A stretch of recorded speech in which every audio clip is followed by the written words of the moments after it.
Hello बच्चों, क्या हालचाल? मस्त एकदम। তো welcome to my YouTube channel. আমার চ্যানেলে তোমাদের সবাইকে স্বাগত। আবার চ্যানেলের নাম ফিজিশিয়ান এইচডি। তা যারা যারা এখনও সাবস্ক্রাইব করনি করে দাও। তা আগের দিনই তোমাদের পড়িয়েছি বায়ুমণ্ডলের যে স্তরগুলি: troposphere, stratosphere, mesosphere, thermosphere, exosphere, magnetosphere. তা আজকে আমরা পড়বো ওজোন স্তর। আর সেই ওজোন স্তর কোথায় দেখা যায়? স্ট্র্যাটোস্ফিয়ারে। তো বায়ুমণ্ডলের স্ট্র্যাটোস্ফিয়ারের স্তরে প্রায় 20 থেকে 30 কিলোমিটার পর্যন্ত উচ্চতায় অবস্থিত।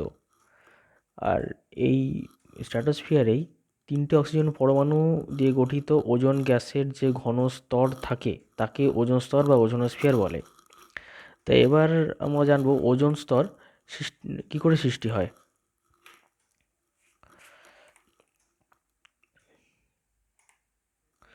তা ওজোন স্তর এবার আমরা জানবো ওজোন স্তরের কাজটা কি আগের দিনই তোমাদের বলেছি, যে সূর্য থেকে যে মহাজাগতিক রশ্মি আসে, সাধারণত যে ইউভি রশ্মি বা আরও যে ক্ষতিকারক রশ্মি আছে, এক্স রে, আলফা, গামা রে, এই রশ্মিগুলিকে প্রিভেন্ট করা। তাই এবার আগে আমরা জানবো যে ওজোন লেয়ার কি করে তৈরি হয়। ওজোন স্তর কোথায় দেখা যায়? স্ট্র্যাটোস্ফিয়ারে। এবার তৈরি করা হয় জানছি। তো প্রথমে অক্সিজেন O2, অক্সিজেন একটি অক্সিজেন অণু, তার উপর যদি ইউভি রশ্মির যে ফোটন কণা পড়লে অক্সিজেন অণু দুটি পরমাণুতে ভেঙে যায়। আর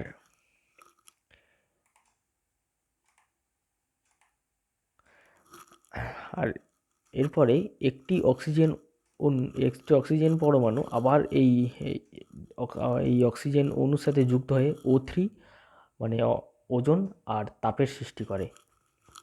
ঠিক আছে। আচ্ছা, ওজোন স্তর সৃষ্টি তো আমরা জানলাম। তাই এবার জানবো ওজোন স্তর ধ্বংস কী করে হচ্ছে। ওজোন স্তর ধ্বংসের কারণ হচ্ছে কি? বায়ু দূষণ। আর তোমাদের বলে রাখি, গ্রীষ্মকালে আমরা যে ফ্রিজ চালাই, এসি চালাই, এখনকার ফ্রিজ এসিতে নয়, পুরোনো দিনে যে ফ্রিজ এসি ছিল তাতে কি ক্লোরোফ্লুরো কার্বন মানে সিএফসি গ্যাস বেরোতো। সেই সিএফসি যৌগসমূহ, যেমন নাইট্রোজেন অক্সাইড, নাইট্রোজেন ডাইঅক্সাইড, এইসব যৌগসমূহ কি ওজোন স্তরের বিনাশ ঘটায়। ঠিক আছে। আর সেই ওজোন স্তর যদি বিনাশ হয় তাহলে কি ওজোন স্তরে ওজোন হোলের সৃষ্টি হয়। ওজোন স্তরের বিনাশ করলে ওজোন হোলের সৃষ্টি হয়। আর ওজোন লেয়ার কি করে?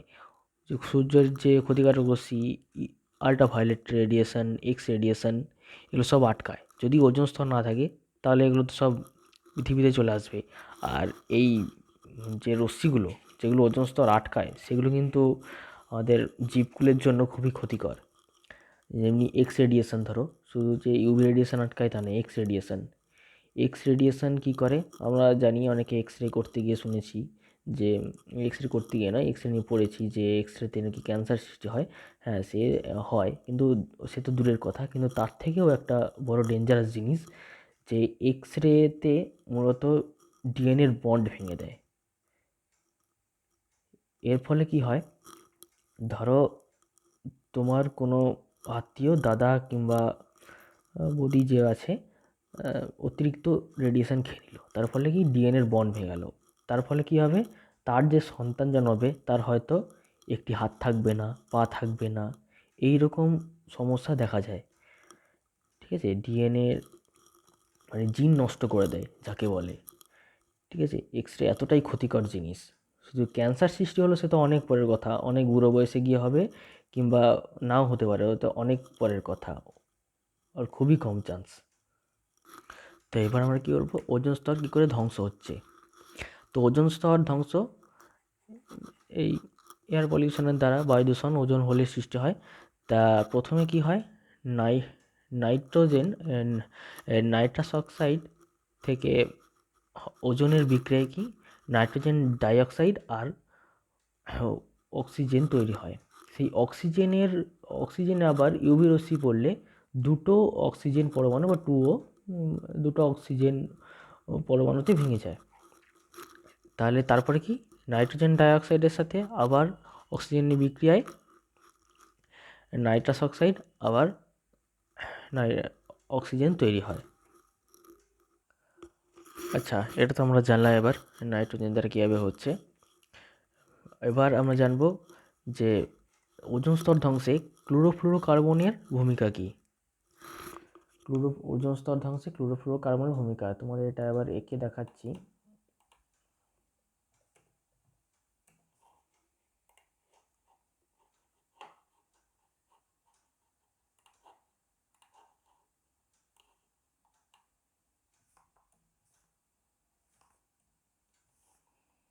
ওজোন স্তর ধ্বংসে ক্লোরোফ্লুরোকার্বনের ভূমিকা।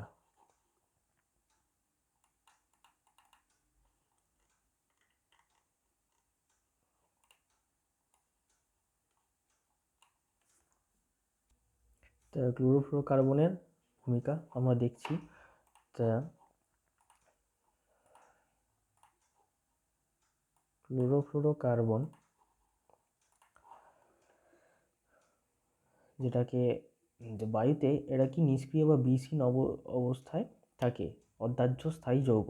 তো এই অদাহ্য হওয়ায় এদের কি জৈব দ্রাবক রূপে ব্যাপক হারে রেফ্রিজারেটর, বাতানুকূল যন্ত্র ও খাদ্যদ্রব্য সংরক্ষণের কাজে ব্যবহার করা হয়। তা এটা কি এখনকার দিনে তবুও ফ্রিজ এসিতে হয় না। পুরোনো পুরোনো দিনের যেগুলো ছিল ফ্রিজ এসি, সেগুলোতে হতো। এখনকার নতুন মেশিনে আর হয় না। তো কী করে এই ওজোন স্তর ধ্বংস হচ্ছে সেটা আমরা জানবো।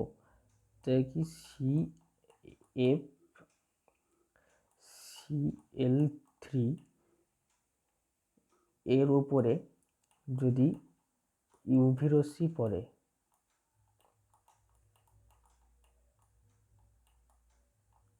ইউভি রশ্মি, হ্যান্ডরাইটিংয়ের তো আমার ঠিকঠাক নাই, মাউসে লিখছি, হোয়াইট বোর্ড অর্ডার দিয়েছি, সেই চিন্তা নাই, চলে আসবে, তারপরে হোয়াইট বোর্ডেই পড়াবো। তা এর উপর ইউভি রশ্মি পড়লে CFCl2, তোমরা কেমিস্ট্রিতে রাসায়নিক বিক্রিয়া নিশ্চয়ই পড়েছো। তা এখান থেকেই জানতে পারবে এই ক্লোরিন, এই যে Cl3 ক্লোরিন, ক্লোরিনের CFCl2 ভেঙে গিয়ে CFCl3 এটা ভেঙে গিয়ে CFCl2 আর ক্লোরিন এই দুটো পরমাণুতে পরিণত হলো। ক্লোরিন এটা হবে সক্রিয় ক্লোরিন।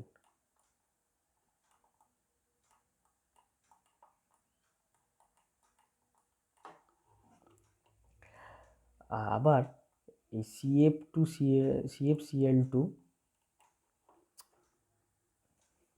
আবার সেই CFCl2, এই CFCl2 কি হয়, এতেও আবার যদি আবার ইউভি রশ্মি পড়ে,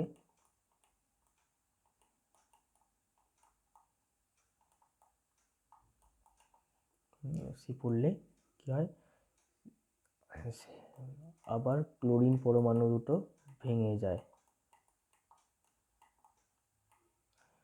ঠিক আছে, আবার সক্রিয় ক্লোরিন।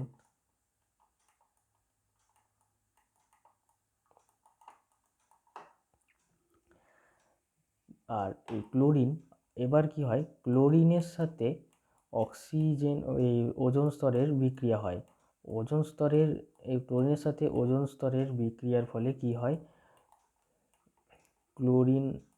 ক্লোরোক্সাইড, সক্রিয় ক্লোরোক্সাইড, সক্রিয়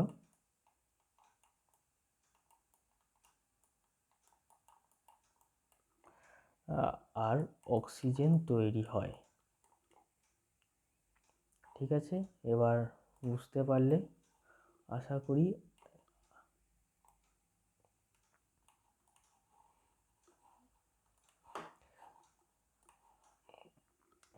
আর একটা বিক্রিয়া দেখিয়ে দিচ্ছি।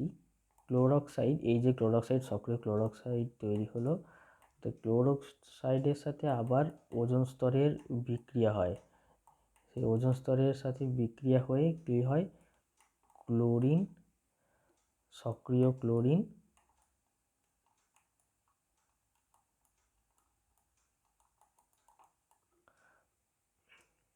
প্লাস দুটো অক্সিজেন পরমাণু তৈরি হয়। দুটো অক্সিজেন, এটা মানে গ্যাসের চিহ্ন। ঠিক আছে, তো এবার তোমরা বুঝতে পারলে যে সিএফসি কম্পাউন্ডের দ্বারা, এই সিএফসি যৌগের দ্বারা কীভাবে ওজোন স্তর ধ্বংস হয়। আচ্ছা, তাহলে এবার আমরা কী করবো, গ্রিন হাউস এফেক্ট বা বিশ্ব উষ্ণায়ন। তা গ্রিন হাউস এফেক্ট কাকে বলে? বায়ুমণ্ডলে মূলত কার্বন ডাইঅক্সাইডের ঘনত্ব বৃদ্ধির জন্য পৃথিবীর গড় তাপমাত্রার বৃদ্ধির ঘটনাকে বলে গ্রিন হাউস এফেক্ট। আর ইংরেজিতে এই গ্রিন হাউস শব্দটির অর্থ হলো গাছপালা পরিচর্যার জন্য যে কাচের ঘর। গ্রিন হাউস মানে সবুজ রঙের ঘর নয়, কাচের ঘর। যে শীতের দেশে অনেক সময় দেখা যায় কাচের ঘর শাকসবজি চাষ হচ্ছে। শীতের দেশ মানে যেখানে সূর্যরশ্মি তীর্যকভাবে পড়ে, গরম খুব একটা পড়ে না আমাদের দেশের মতো। তা সেখানে কি হয়, গরমটাকে ধরে রাখার জন্য তারা কাচের ঘর তৈরি করে। সে কাচের ঘরে কি হয়, সূর্যের আলো তো ঢুকে যায়, কিন্তু সূর্যরশ্মি কিন্তু সূর্যের আলো মানে তাপমাত্রা ঢুকে যায়, কিন্তু তাপ আবার কাচের দ্বারা শোষণ হয়ে যায়, এ তাপটা বেরোতে পারে না, তাই ভেতরটা কি হয়, গরম থেকে যায়। তাই সেভাবেই এই গ্রিন হাউস এফেক্ট কেন বলা হয়েছে, যে গ্রিন হাউস মানে সেই কাচের ঘরের মতো আমাদের পৃথিবীটাও আস্তে আস্তে গরম হয়ে যাচ্ছে। তো বেশ কিছু তার কারণ কি, বেশ কিছু বায়ুদূষণজনিত গ্যাস, যেমনি কার্বন ডাইঅক্সাইড, এটা তো প্রধান ভূমিকা, যেটা গ্রিন হাউস গ্যাসের, গ্রিন হাউস ইফেক্টের প্রধান ভূমিকা কার্বন ডাইঅক্সাইড।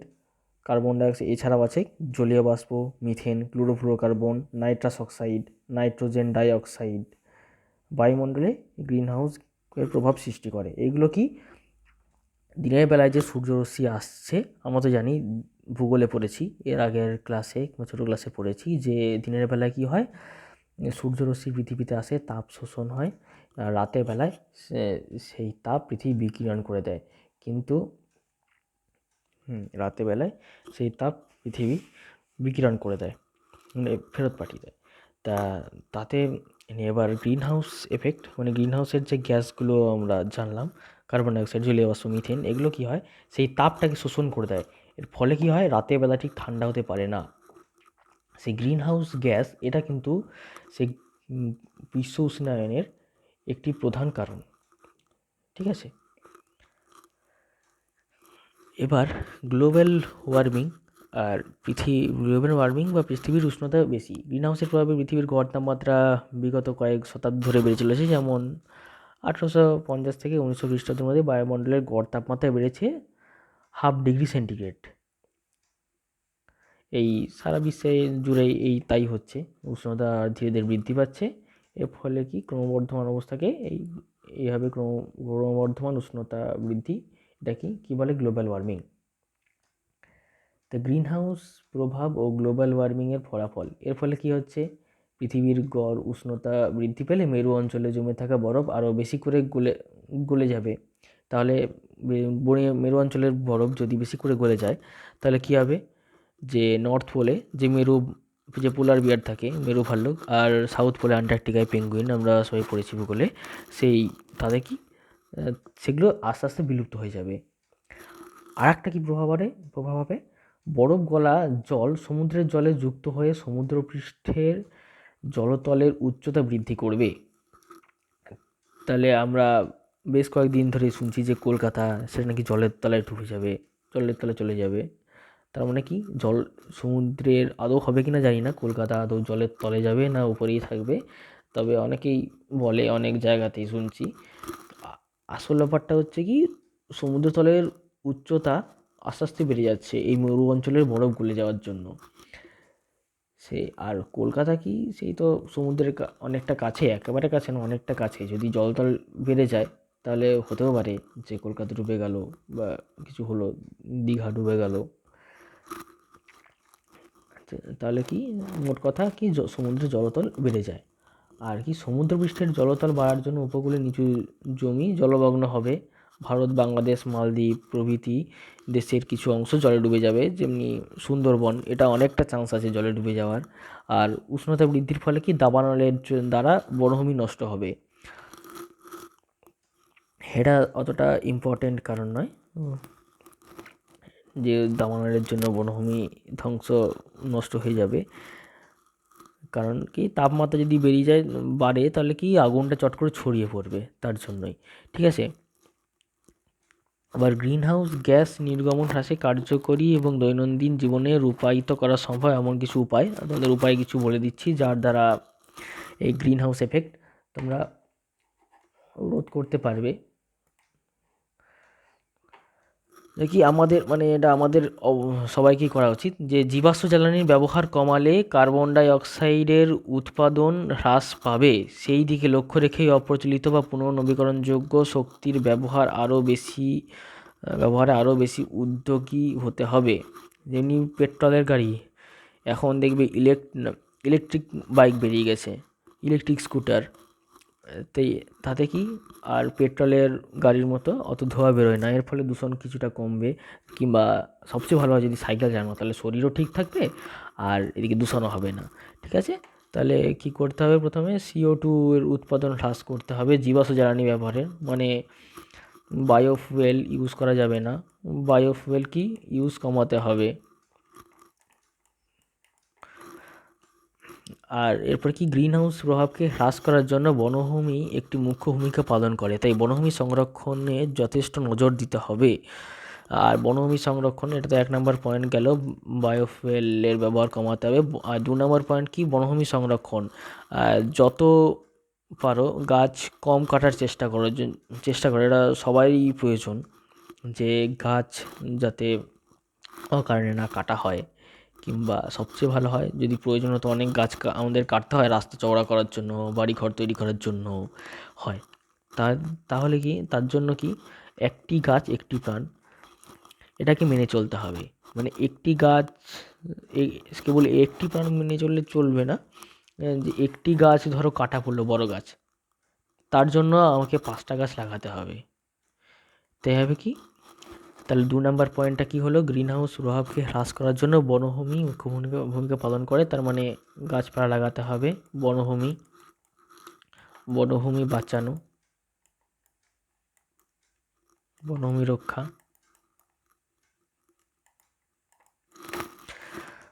আর কি, ক্লোরোফ্লুরো কার্বন জাতীয় পদার্থের ব্যবহার নিয়ন্ত্রণ করতে হবে, সম্ভব হলে সম্পূর্ণভাবে ব্যবহার বন্ধ করে দিতে হবে। 3 নম্বর কি, যেটা অলরেডি হয়ে গেছে এখনকার দিনে, এখন তো অনেক ঠান্ডা দিন, তা যখন গায়ে জ্বালাধরা গরম যখন থাকে তখন কি এসি ছাড়া থাকতে পারবে? অনেকেই তো আছে বড়লোক, এসি ছাড়া একদম থাকতে পারে না, অ্যাটলিস্ট ফ্যান চালাতেই হবে। তাই এসি ফ্রিজের ব্যবহার কমাতে হবে, কারেন্ট অপচয়, তাতে কি কারেন্টও অপচয় কম হবে আর ক্লোরোফ্লোরোকার্বনও বেরোবে না। তবে এখনকার নতুন দিনের এসিতে ক্লোরোফ্লোরোকার্বন ইউজ হয় না এখনকার এসি ফ্রিজে, বলে রাখি। তবে তবুও চেষ্টা করতে হবে নিজের স্বাস্থ্য ভালো রাখার জন্য যতটা সম্ভব ফ্রিজ এসি ব্যবহার কম করা, ফ্রিজ এসি কি ব্যবহার পারলে কমাতে হবে।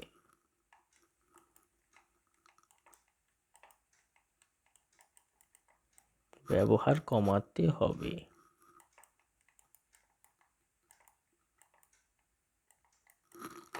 ঠিক আছে, আচ্ছা, গ্রিন হাউস এফেক্ট আমরা শেষ করলাম। এরপরে পয়েন্ট আছে তোমাদের শক্তির যথাযথ ব্যবহার, রেশনাল ইউজ অফ এনার্জি। এবারে এনার্জি কি, এনার্জি মানে ফিজিক্সের এনার্জির সাথে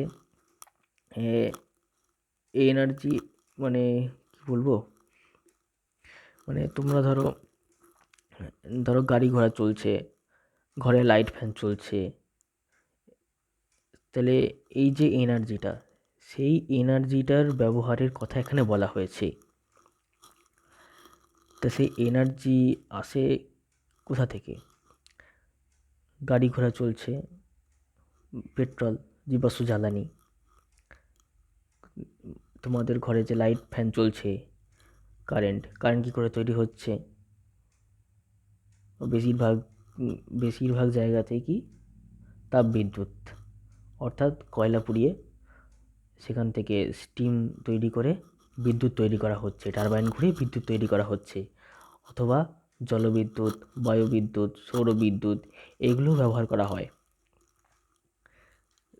তা এখানে প্রথমে আমরা একটু জ্বালানি নিয়ে পড়ব, যে জ্বালানি তোমাদের এই ঘরে যে লাইট ফ্যান চলছে, কারেন্ট, সেটা কী করে হচ্ছে? আগে কয়লা পুড়িয়ে সেইখান থেকে স্টিম তৈরি করে টারবাইন ঘুরিয়ে কারেন্ট তৈরি করা হচ্ছে, বিদ্যুৎ তৈরি করা হচ্ছে।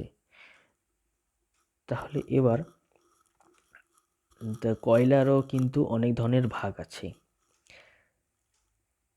সেই অনেক ধরনের সব নিয়ে যে সব ধরনের কয়লার তাপন মূল্য বা ক্যালোরিফিক ভ্যালু সমান হয় না। এবার প্রশ্ন আসে যে জ্বালানির তাপন মূল্য কী বা ক্যালোরিফিক ভ্যালু যেটা বললাম সেটা কী? তা সেটা হচ্ছে তাপন মূল্য কাকে বলে? কোনো জ্বালানির একক ভর বা আয়তনের সম্পূর্ণ দহনে যে পরিমাণ তাপশক্তি উৎপন্ন হয় তাকে ওই জ্বালানির তাপন মূল্য বলে। মানে পার ইউনিট, ধরো তার মানে কি পার ইউনিট, পার ভলিউম, বা ধরো 1 ইউনিট যদি আমি কয়লা পোড়াই, সেখান থেকে কতটা জল বাষ্প হবে, সেই বাষ্প হয়ে টারবাইন ঘোরাবে, তবে যে কারেন্ট তৈরি হবে সেটাই হচ্ছে কতটা মানে 1 ইউনিট কয়লা সেটা কতটা তাপ শক্তি দিতে পারবে, সেটাই হচ্ছে জ্বালানির তাপন মূল্য। এমনি কয়লা তো অনেক ধরনের আছে, তা বিভিন্ন জ্বালানির তাপন মূল্যগুলো এবার বুঝিয়ে দিচ্ছি। এই যে বিভিন্ন ধরনের কয়লার যে তাপন মূল্য, সেটা তোমাদের সামনে এখানে উপস্থাপন করলাম। যে প্রথম সবচেয়ে ভালো কয়লা যেটা অ্যান্থ্রাসাইট কয়লা, এর তাপন মূল্য কত? সবার আগে বলে রাখি, তাপন মূল্যের একক কত, একক কীভাবে প্রকাশ করা হয়? Kilo joule. আচ্ছা, কার্যের একক কি? জুল। কার্য বা যেটা এনার্জি মানে শক্তির একক কি হয়? জুল। আর 1000 জুল মানে 1 কিলো জুল। তা 1 কেজি কয়লা পোড়ানোতে কত তাপ উৎপন্ন হয়, সেভাবেই সেই এককে জ্বালানির তাপন মূল্য বার করা হয়। ঠিক আছে, তাহলে জ্বালানি তাপন মূল্যের একক কি হলো? Kilo joule per KG. ঠিক আছে,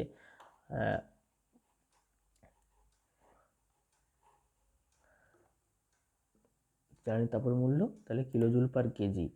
তাহলে অ্যান্থ্রাসাইট কয়লা সবচেয়ে ভালো যেটা কয়লা, অ্যান্থ্রাসাইট কয়লায় কিরকম উৎপন্ন, অ্যান্থ্রাসাইট কয়লায় কত? 32,500 থেকে 32,400 কিলোজুল পার কেজি, এত কিলোজুল পার কেজি তাপন মূল্য দেখা যায়। বিটুমিনাসে কত? 17,000 থেকে 23,250 কিলোজুল পার কেজি। পিট কয়লায় কত? 13,800 থেকে 20,500 কিলোজুল পার কেজি তাপন মূল্য দেখা যায়। আর কোক কয়লায় কত? 28,000 থেকে 31,000 কিলোজুল পার কেজি কি বলে জ্বালানির তাপন মূল্য। তা এখান থেকে আমরা কি বুঝতে পারলাম? সবচেয়ে ভালো কয়লা কোনটা? সবচেয়ে ভালো কয়লা হচ্ছে অ্যান্থ্রাসাইট কয়লা, মানে বেস্ট এটাই। আর মানে যার তাপন মূল্য সবচেয়ে বেশি। আর তাপন মূল্য কম কার? সবার এই পিট কয়লা। এটা কি মানে একেবারে খারাপ তো বলা যায় না, পিট কয়লা কত, এটা সবচেয়ে ভালো নয়, সবার কম তাপন মূল্য, এটা ইম্পর্টেন্ট পয়েন্ট। এবার এটা তো কয়লার জানলাম, এবার পেট্রোলেরটা জানি। আচ্ছা আচ্ছা, এবার খনিজ তেল এটা জানি। পেট্রোলের কত? পেট্রোলের হচ্ছে 44,800 কিলোজুল পার কেজি। ডিজেল কত? 48,000 কিলোজুল পার কেজি। কেরোসিনের কত? 46,200 কিলোজুল পার কেজি। এলপিজি গ্যাস মানে যে গ্যাস আমরা রান্না করি, তার কত? 50,000 কিলোজুল পার কেজি। আর প্রাকৃতিক গ্যাসের কত? 39,820 কিলোজুল পার কেজি। আর এইগুলো মনে রাখতে হবে, অনেক সময় এমসিকিউ আসে, শুধু যে মাধ্যমিক তা নয়, যারা কম্পিটিটিভ এক্সামে জন্য প্রিপারেশান করছে তাদেরও আসতে পারে, তাদের জন্যও ইম্পর্টেন্ট। আর এগুলো মনে রাখতে হবে, কিছু করার নাই, এগুলো তিনি বোঝার কিছু নাই, মনে রাখতে হবে। এই চ্যাপ্টারটাই বিশেষ করে মনে রাখার। আর আর এটাও বলতে গেলে যে এবারে ফিজিক্সের চ্যাপ্টার বলবো তাও নয়, ভূগোলের চ্যাপ্টার আমার যা মনে হচ্ছে। আচ্ছা, এগুলো তো আমরা জানলাম তাপন মূল্য। এবার যেটা তোমাদের ইম্পর্টেন্ট পয়েন্ট, সৌরশক্তির ব্যবহার, বায়ুশক্তির ব্যবহার, জোয়ার ভাটা শক্তি ব্যবহার, যেটা স্থিতিশীল বৃদ্ধি উন্নয়নের জন্য যেগুলো আর ব্যবহার করা হয়। তো এবার আমরা কী পড়ব? সৌরশক্তি। সৌরশক্তি, ঠিক আছে। তো সৌরশক্তি কি? সূর্যের আলো থেকে যে শক্তি আমরা পাই, মানে অনেক অনেক জায়গাতেই দেখি আমরা সোলার প্যানেল লাগানো থাকে। আর এখন দেখবে অনেক স্টেশনেও হয়েছে, রেলওয়ে স্টেশনে সোলার প্যানেল লাগানো থাকে, বা পঞ্চায়েত এলাকায় যে সোলার পঞ্চায়েত এলাকায় রাতেরবেলা যে আলো জ্বলে সেটাও সোলার ল্যাম্প। তো সৌরশক্তি, সৌরকোষ বা আলোক ভোল্টীয় কোষ এর সাহায্যে সূর্যালোক থেকে বিদ্যুৎ উৎপাদন করা হয়। সেটা ডিটেলস তোমরা পরে পড়বে, তোমাদের কী করে উৎপাদন করা হয়। তবে একটা কথা বলে রাখি, সৌরশক্তি এটা কিন্তু তাপ শক্তির বিকল্প ঠিক হতে পারে না। কারণ যে সিলিকন থেকে এই যে সোলার প্যানেল তৈরি হয়, আর সিলিকন গলাতে যে পরিমাণ তাপ শক্তি লাগে, অত পরিমাণ তাপ শক্তি একজন সিলিকন দিয়ে তৈরি এই সোলার প্যানেল সারা জীবনেও হয়তো দিতে পারে না। এটা একটা ডিসঅ্যাডভান্টেজ আছে। এর জন্য যে সৌরশক্তি যে সবসময় তাপশক্তির বিকল্প হবে, সেটা আমার মতে, বইয়ে তোমাদের লেখা নেই, কিন্তু আমার মতে আমি বললাম সেটা নাও হতে পারে, ঠিক আছে।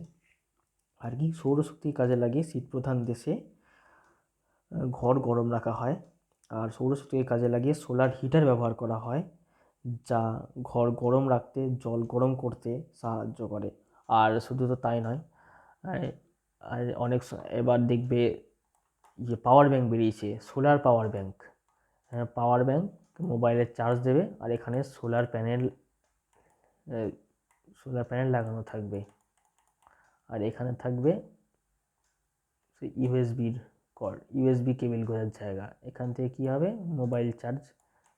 মোবাইলের টাইপ সি চার্জার কেবিল গুঁজে মোবাইল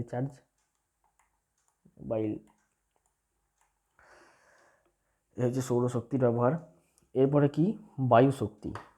সৌরশক্তি তো জানলাম, তা এবার আমরা জানবো কি বায়ু শক্তি।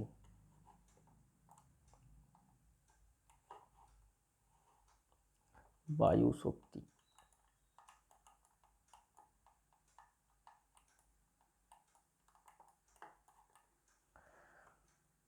আরে বায়ু শক্তির কাজে লাগে কি, উইন্ডমিল আমরা দেখেছি, উইন্ডমিলে টারবাইন ঘুরিয়ে বিদ্যুৎ উৎপন্ন করা হয়।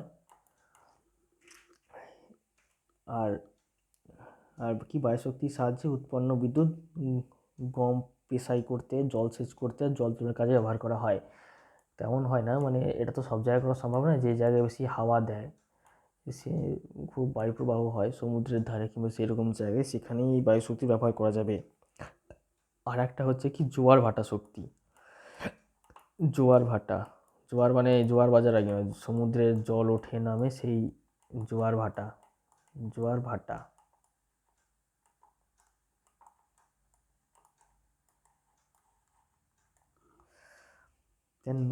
তাহলে কি, নদী মোহনা বা খাড়ি অঞ্চলে প্রতিদিন নির্দিষ্ট সময় অন্তর অন্তর প্রবল বেগে জোয়ারের জল প্রবেশ করে, মানে যেগুলো সমুদ্রের কাছে যে নদী নালাগুলো আছে, এবং ভাটার সময় সেই জমা জল প্রবল বেগে বেরিয়ে যায়।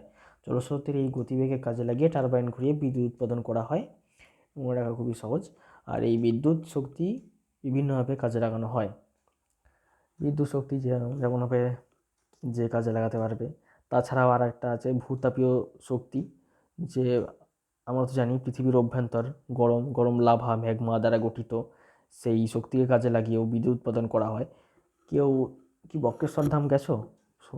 মানে এই বীরভূম জেলায় অবস্থিত, যে রাজনগরের কাছে সিউড়ি থেকে কিছু ডিস্টেন্সে আছে বক্রেশ্বর, উষ্ণ প্রস্রবণের জন্য বিখ্যাত। সেখানেও দেখবে ভূতাপ শক্তিকে কাজে লাগিয়ে বিদ্যুৎ উৎপাদন করা হচ্ছে। আমিও গেছি, সেখানে দেখেছি। এরপরে তোমাদের ইম্পর্টেন্ট যে পয়েন্ট সেটা হচ্ছে বায়োমাস বা জীবভর শক্তি। পরের পয়েন্ট কি? বায়োমাস বা জীবভর। তো বায়োমাস, বায়োমাস, হ্যান্ডরাইটিংয়ের অবস্থা খারাপ, বা জীবভর, হোয়াইট বোর্ডটা তাড়াতাড়ি কিনতেই হবে।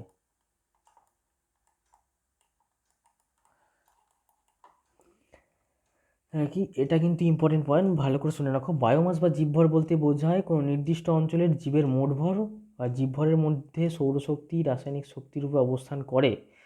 উদ্ভিজ্জ জীবভর যেমন কাঠ, পাতা, ডালপালা, আগাছা ইত্যাদি, এবং প্রাণীজ জীবভর যেমন প্রাণীর মৃতদেহ, প্রাণীর মলমূত্র ইত্যাদি, এইগুলো থেকে এগুলোকে সরাসরি জ্বালানি হিসাবে ব্যবহার করে বা কাঠকয়লায় পরিণত করে জ্বালানি উৎপন্ন করা হয়। তো এইভাবে আমরা জ্বালিয়ে আমরা তাপশক্তি পেয়ে থাকি। তাহলে কী থেকে? বিভিন্ন, যেমন কাঠ, পাতা, কাঠকয়লা, এখান থেকে আমরা এগুলোকে আমরা জ্বালিয়ে প্রধানত শক্তি পেয়ে থাকি। তার কি? আর এটা বলতে কি বোঝায়? মানে জীবের মোট ভর। জীবভর কি অ্যাকচুয়ালি সংজ্ঞা লিখে দেবে। বায়োমাস বা জীবভর বলতে বোঝায় কোনো নির্দিষ্ট অঞ্চলের জীবের মোট ভর, কোনো নির্দিষ্ট অঞ্চলের জীবের মোট ভর।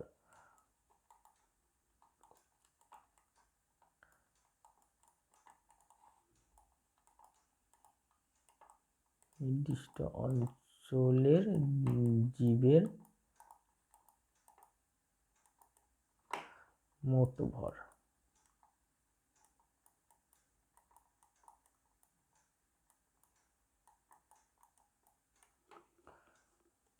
আচ্ছা, বায়োমাস তো তোমরা পড়লে। তা এবার আর একটা হচ্ছে বায়োগ্যাস। বায়োগ্যাস মানে কি? মিথেন গ্যাস বা গোবর গ্যাস, যেগুলো তোমরা পড়েছো বায়োগ্যাস।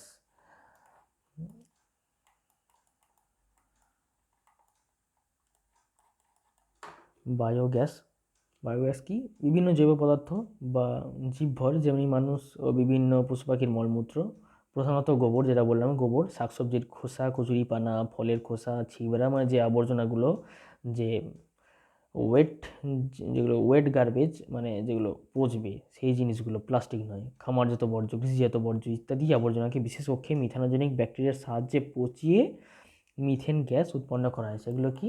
কোনো একটি চেম্বারে ভরে মিথানোজেনিক ব্যাকটেরিয়ার সাহায্যে সেখানে মিথেন গ্যাস উৎপন্ন করা হয়। আর এই মিথেন গ্যাসকে বায়োগ্যাস বা গোবর গ্যাস বলে। এই বইতে 80% মিথেন আর বাকি 20% কার্বন ডাইঅক্সাইড উৎপন্ন করা হয়। 80% কি? মিথেন, আর বাকি 20% কার্বন ডাইঅক্সাইড উৎপন্ন করা হয়। ঠিক আছে? সেটা কি? সেটা দিয়ে গোটা অঞ্চলের তো কারেন্টের চাহিদা পূরণ হবে না, নির্দিষ্ট অঞ্চলের কিংবা একটা কি দুটো ঘরের কি বিদ্যুতের চাহিদা মেটাতে সাহায্য করবে। আরেকটা তোমাদের এমনি বলে দিই, অতি ইম্পর্টেন্ট পয়েন্ট নয়, কয়লা খনির মিথেন এবং মিথেন হাইড্রেটের মতো শক্তির উৎস আহরণ পদ্ধতি। এটা কি? কয়লা খনিতে অবস্থিত মিথেন গ্যাস CH4 আহরণ করার জন্য ভূগর্ভের কয়লা খনির 100 থেকে 150 মিটার গভীর পর্যন্ত স্টিল পরিবেষ্টিত একটি কূপ খনন করা হয়। এই কূপের দুটি নির্গমন পথ থাকে, মানে কয়লা খনির কি স্টিল পরিবেষ্টিত দুটি কূপ খনন করা হয়, দুটি নির্গমন পথ থাকে। প্রথম কূপের মধ্যে খনিতে জল প্রবেশ করানো হয়, একটাতে করে জল ঢালা হচ্ছে। দুটো কূপ খনন করা হয় কয়লা খনির, ধরে নিলাম এটা। একটাতে জল ঢালা হয়, আর একটাতে কি? কয়লা খনির মধ্যে যে CH4 গ্যাস উৎপন্ন হয়, জল ঢাললে কি গ্যাসটা উপর দিয়ে বেরিয়ে যাবে, CH4 কি উপর দিয়ে বেরিয়ে যায়। তো এইভাবে CH4 সংগ্রহ করা হয়, মানে মিথেন সংগ্রহ করা হয়। তুমি কূপের মাধ্যমে খনিতে জল প্রবেশ করানো হয়, ফলে কয়লার অভ্যন্তরে থাকা মিথেন গ্যাস নির্গত হয় এবং কূপের নির্গমন পথে মিথেন গ্যাস ও জল ভূপৃষ্ঠে উঠে আসে। এরপর কি? মিথেন গ্যাস কম্প্রেসার স্টেশনে পাঠানো হয় এবং পরে প্রাকৃতিক গ্যাস লাইনে সরবরাহ করা হয়। এই মিথেন গ্যাস কি কম্প্রেসার স্টেশনে পাঠানো হয়। তো এইভাবে কি মিথেন গ্যাস সংগ্রহ করা হয়, সরবরাহ করা হয়। এবার সমুদ্রের তলদেশে পৃথিবীপৃষ্ঠে পলিস্তরের নিচে বৃহৎ বরফের গোজের মতো চাই আকারে মিথেন হাইড্রেটের খনি অবস্থান করে। মিথেন হাইড্রেট আবার খনিও আছে, সেইভাবে অত ইম্পর্টেন্ট পয়েন্ট নয়, ঠিক আছে। তা আশা করি তোমাদের প্রথম চ্যাপ্টারটা শেষ হয়ে গেল। যদি কোনো বুঝতে কিছু অসুবিধা হয় তাহলে কমেন্ট করো, কিংবা আর একটা রাস্তা তোমাদের বলে দিচ্ছি। যদি অসুবিধা হয় তাহলে আর একটা নাম্বারে আমাকে ফোনও করতে পারো। আমি তো অফলাইন টিউশনও স্টার্ট করেছি। এই নাম্বারে তোমরা তোমার অসুবিধার কথা জানাতে পারো, ঠিক আছে। তো অসুবিধা হলে বলবে। রাখছি, তাহলে ভালো থেকো। পরের ক্লাসে হোয়াইট বোর্ড নিয়ে দেখা হচ্ছে তোমাদের গ্যাসের ধর্ম, এই গ্যাসের আচরণ চ্যাপ্টারে, ঠিক আছে।